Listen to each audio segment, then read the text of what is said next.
Apple cancels Project Sapphire. What else is left? Welcome to the All Future podcast, where we talk all things tech, AI, and Apple throughout the week. And today we're jumping right in to VR and AR connected glasses and the like. Products like the Apple Vision Pro, or what would come as a result of that product being released. So for context, both Andrew and I are Apple Vision Pro owners. I was going to say users, but that's a little bit up in the air, I guess, at this point. And that is ultimately the problem with the Apple Vision, is just the use cases. I think it's an incredible product, probably one of the best products out there. But for a lot of people, it's just, you start going, is it really that useful? This thing is pretty big on my head. And there's various issues associated with it. But the pipeline down the line was rumored to be getting towards these glasses, like the Apple Sapphire glasses is what I always called them. But what happened here, we have a canceled product now from Apple, according to a Gurman report. Yeah, so Gurman says that the in-between, so they're calling a lot of things Project Sapphire or Apple Vision Pro. There's about like 3, 4, 5, 6, 7 sometimes different leaks at any given time. It's like the Apple Vision Pro with the M5 chip that might come out this year, or the Apple Vision Pro Air not Pro Air, but Apple Vision Air that would be like a cheaper version. And then you get into the things that are more like glasses. So this one in particular is not like the Orion glasses per se. It's more like something like an Apple Vision Pro that would just connect to your Mac or your iPhone and be tethered to those things, either via Bluetooth or via like an actual hardwired connection to your phone. And I have actually been screaming for something like this on this channel for a long time. And I said I was going to try out the X-Real glasses, and I did, and Ryan got to try them out too. And the consensus is I returned them. Yeah. And I found out something interesting in the process. I had a lazy eye that I didn't know about. I think we talked about this, that I've never had glasses. I know one of my eyes is slightly worse than the other one, but I didn't know how bad until I used the X-Real glasses. If you don't know the X-Real ones, and really I can't like not recommend the product. It's fine. It's I think it's like $500-$600. If you want to pick it up to try it, try it. If you like it, you'll really like it. If you don't like it, it is what it is. And it's not that much different than using your screen or something like that. But I was just asking for something to like not have so much fatigue on my body from looking down at a laptop. And even today, I was working on my laptop at a little desk going like, oh, man, I wish I could just like look up like it was a monitor. And so that's all I was looking for. And that's actually what Apple would have been providing in this instance, But in the iReal case, like it's things blasting on mirrors that are then going into your eyes. And they're very close to your eyes. And the difference between something like that and a MetaQuest or like the Vision Pro is like you're looking through lenses into a screen that's like a prism, and then it's like recoding, what you would be seeing, like these two different images on there. And so the difference between the X-Real is it's doing that through like mirrors directly into your eyes in a sort of different way. It still does what it's supposed to do. It's just like using mirrors. And every time I look through him, it was out of focus. And I was like, what's going on with this? Like, why is this not in focus? Like, do I need to recalibrate this to my eyes or something like that? And I think that the craftsmanship in the Vision Pro that we really missed, and even the Quest, is that like to use these lenses to actually like look through them into something in the space is like not just there because that's, the only way that they could do it. It's there because like if you have eyes that focus in different ways, it's not going to be in focus unless you look through the product. So with these mirrors, what I found out is that like, because one eye was looking so close to this thing, it couldn't focus adjust fast enough. And I wasn't using both my eyes to look at the image. It was using like each single eye to look at each single image. And because that was the case, one of my eyes was focusing slower than the other one. Super weird reason as to why I can't use that product. But I thought it was decent. The problem too is like, it's good for watching videos. It's good for maybe working on the computer for an extended thing. But like actually using your phone, you're constantly always still looking down at your phone. And so that was the problem. It's like got less use cases than you'd like. They are releasing another version that's more like a Meta Quest that you can actually use gestures for and things like that. So they are fixing those things into, a sub $1,000 product that checks a lot of those, more of those boxes. So you could just use YouTube standalone or use the glasses standalone or hopefully, tether, but like control your phone using hand gestures or things like that. That's coming. So I still recommend the product if you can use it, if you don't have crazy eyes like me, but all I was complaining about too is that we didn't have an Apple version of this product, because I would buy an Apple version of this product for any price and use it. But it looks like the reason that they canceled it is due to poor internal use, that people at Apple didn't like using it, and that's why they canceled it. Yeah, so it was a device that was going to be paired, like you said. It was codenamed N107, and apparently they were also facing issues with high power consumption and insufficient processing power from the smartphone in order to actually power this thing. So that's why it then moved to the Mac, like you were saying. But I do think that would be a very cool thing. Those X-Real glasses were very cool, but I will say, with the thing you're talking about in the technology, I used them for 10 to 15 minutes and my eyes already were kind of hurting, like the kind of like eye headache that you get. And I don't get that with the Apple Vision. And I've used the Apple Vision for extended periods of time. Even like earlier, I guess last week, I used it for like probably 90 minutes to 2 hours, just checking out all the latest Apple immersive content that they have out there.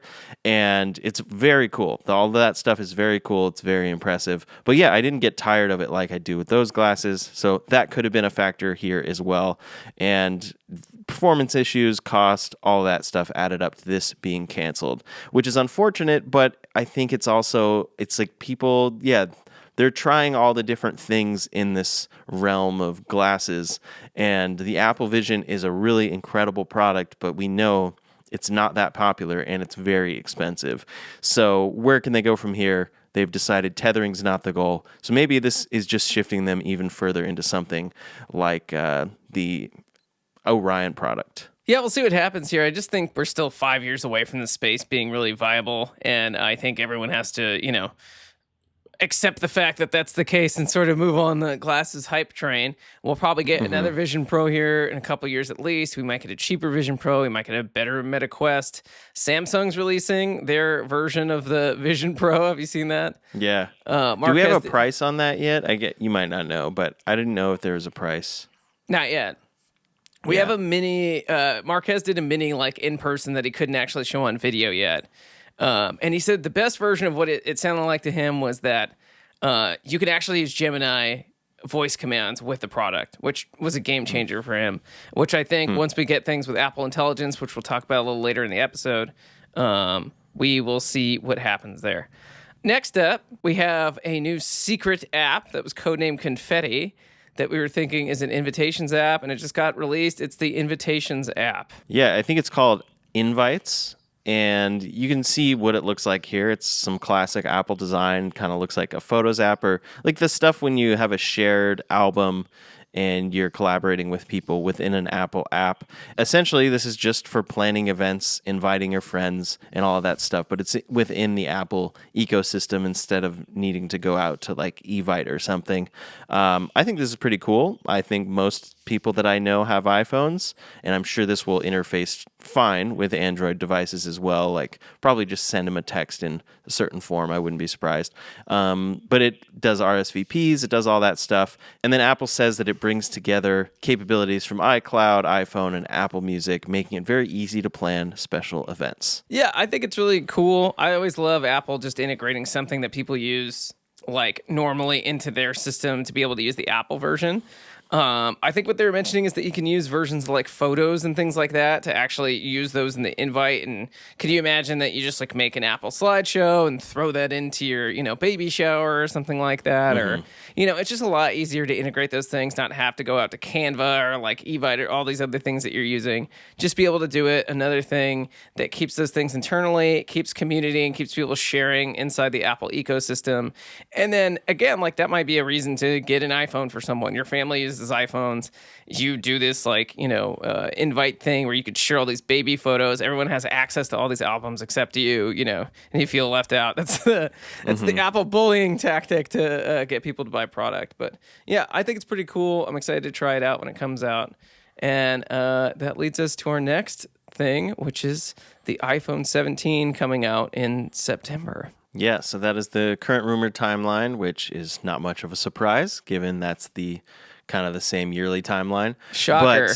But yeah, reportedly this one's going to have more aluminum, so they're moving a little bit away from titanium, and it's going to have an aluminum frame. I wouldn't be surprised if that has to do with weight, but they're apparently supposed to be combining it with glass as well, so that the back of the device would be part aluminum and part glass. And the frame actually might end up being a combination of titanium and aluminum as well. So maybe they're figuring out a balance of you get that strength and you can say it's titanium, which is one of their selling points. And then you can also get lighter weight. Yeah, we're expecting the rectangular camera bump this time, but there are reports that it might stay triangular on the Pro. We have a lot of these coming out about a lot of the iPhones. There's lots of conflicting reports and weird cases that come out of China, and they go like, well, it's going to be like this, or the dynamic island's going to be like that. I think we'll find out just closer when we get to manufacturing. Those things, the leaks start to be a lot more reliable, and we start to actually see these units or see cases for these units, 3 to 6 months up to production, which we're almost there. So we'll confirm these pretty soon here. Yeah, I think this particular rumor is kind of funny because when you round it up, it's like there's going to be a larger rectangular camera bump, or they're sticking with the triangular arrangement, or it's being positioned horizontally, or it's being positioned vertically. And it's like, I think that covered every possible configuration without putting the cameras on the side of the device. So they're basically, we'll see. Other actual reliable rumors here are that it's going to have the A19 Pro chip. We're going to see an Apple-designed Wi-Fi chip for Wi-Fi 7. We're going to get an upgrade of a 24-megapixel front-facing camera for all 4 iPhone 17 models. We're going to get a 48-megapixel rear telephoto camera, which we've had on almost every other iPhone. That's not a crazy upgrade. And then 12 gigabytes of RAM up from 8, which is mostly due to seeing if it can handle Apple Intelligence or on-device or off-device AI things. And improved cooling. And like we said, the dynamic island has about a million rumors of it's going to be a dynamic island, or it's no, it's going to be the notch, or no, it's not going to be this. So we don't know yet.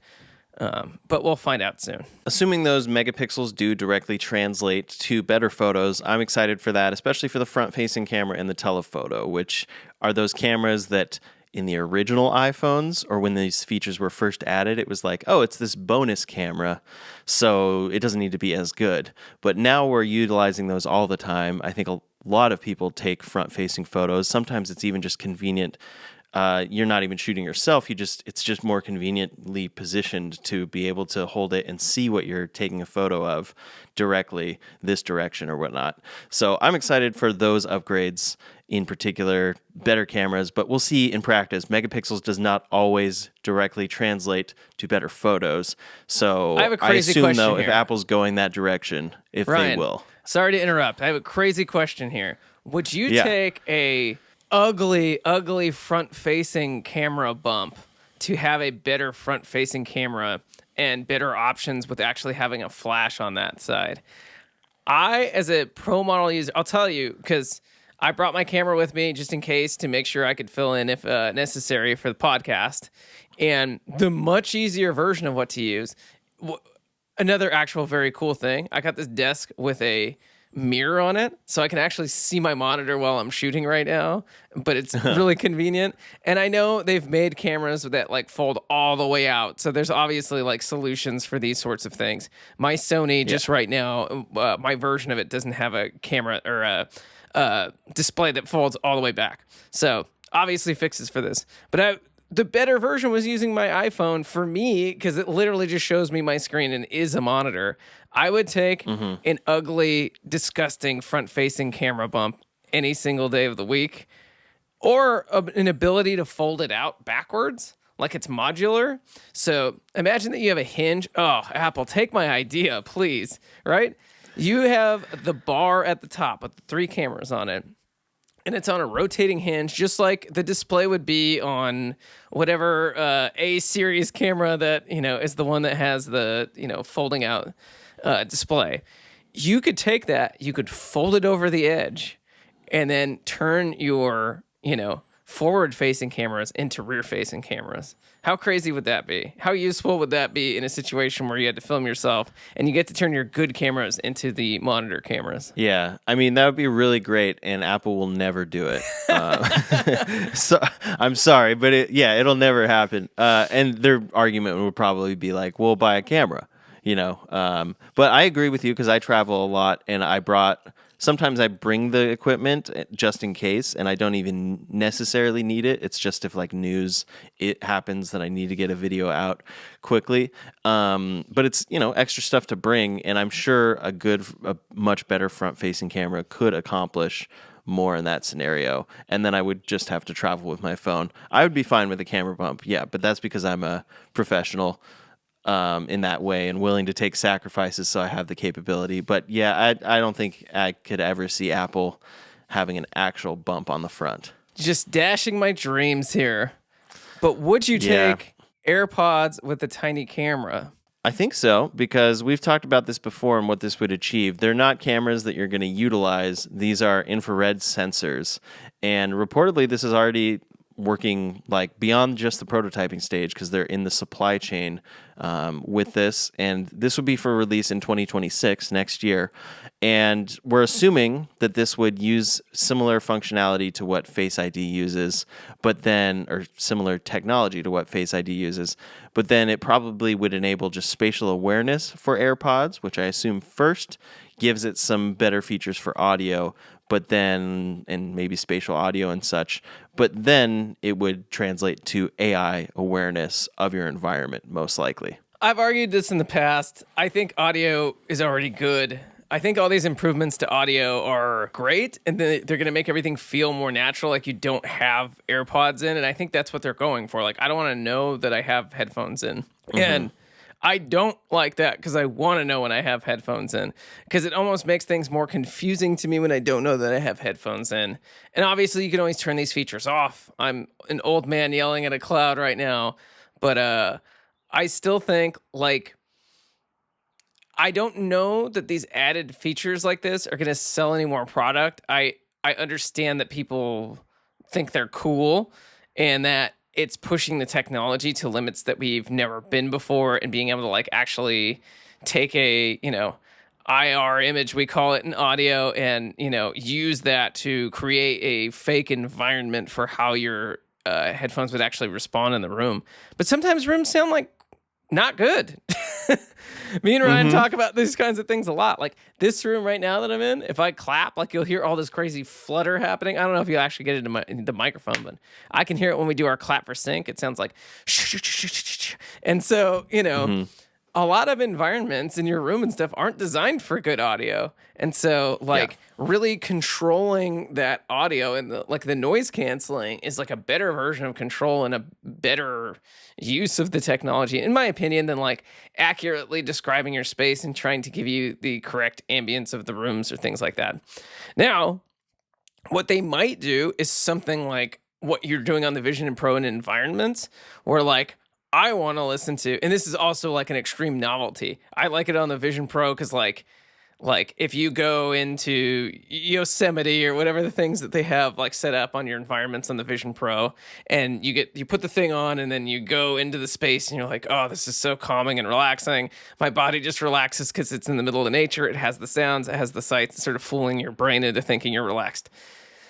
I don't know that you'd want to listen to like whatever you're listening to on the moon or something. Like, I don't know that those IRs would like translate in the same way. Like, oh, I'm going to listen to Drake in the Grand Canyon or something like that. Like, does that sound cool, or is that like a cool novelty? I don't know if that's like I don't even think they're trying to do this. I'm just trying to imagine like what else could you do with this technology? Yeah, I'm very curious what the full use case would actually be, but clearly there's something if they're already talking with supply chain people about this, and it would be taking the AirPods to the next level, and everything seems Apple Intelligence related, so I wouldn't be surprised if it's like the first AirPods to support Apple Intelligence somehow.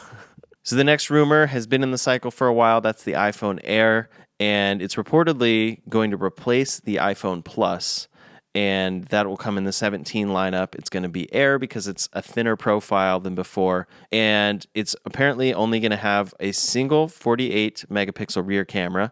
It will have that upgraded 24 megapixel front camera, Apple's in-house 5G modem, ProMotion display, always on display, 6.6 inch display, which is actually sitting right between the Pro and the Pro Max sizes right now. And then it's going to be about 5.5 millimeters. We've talked about this a lot. I think this would be a very popular iPhone that's not quite jumping you all the way up to Pro, but it's getting you some of that, I don't know, more Apple-y flagship feeling. Yeah, I think it's great for, normal users who want more of an upgrade but don't want all the features of a Pro or the bulkiness of a Pro or aren't going to use all those things. It's sleeker. It's going to look different, so people are going to know you have something different. It's going to be super thin. It's going to look like some of the new iPad Pros. So it's just a lot of reasons to upgrade this time. You get a design change. I feel like we've just had the same designs over and over and over again. Like my 14 I have in my bag just to use for photos looks exactly like my 16 Pro Max. And so it's just hard to, justify the upgrade. This would really make sense. And I'm actually glad that they're almost confirming here that they're getting rid of the Plus in lieu of this thing. I think this is one of the first times we've heard this as a rumor. And so, that makes me more excited because, I just loved the Steve Jobs era where there were like 6 products that anyone can buy, and that's everyone used the same thing. And now there's so much stuff that there's not that same sense of community of everyone using the same product. So removing stuff from the line is a good thing in my opinion. Yeah, getting us closer to the in and out menu is always a good thing, I think. Such a regional joke. Yeah, that's a very specific joke. So the iPhone 7e 4 or 7e, the iPhone SE 4 is the remodeled iPhone 14 basically, and that is rumored to be coming this year. And the big thing there is it's about the iPhone 14 form factor, and then it's going to have a notch instead of a dynamic island because that phone had it. Screen protectors are reportedly coming out or leaking that have this design. I think it makes a lot of sense that they're not going to put the dynamic island cool thing that's on their upgraded phones on the SE. It's just some way to distinguish it, and it's also a way for them to distinguish it with the little icons that they have, because you look at the icon and see the notch, and you look at the icon and see the little pill, and that's how you know it's an upgraded phone. But in the meantime, it does seem that Apple is canceling one of their glasses, so we'll see what this means for the Apple Vision going forward.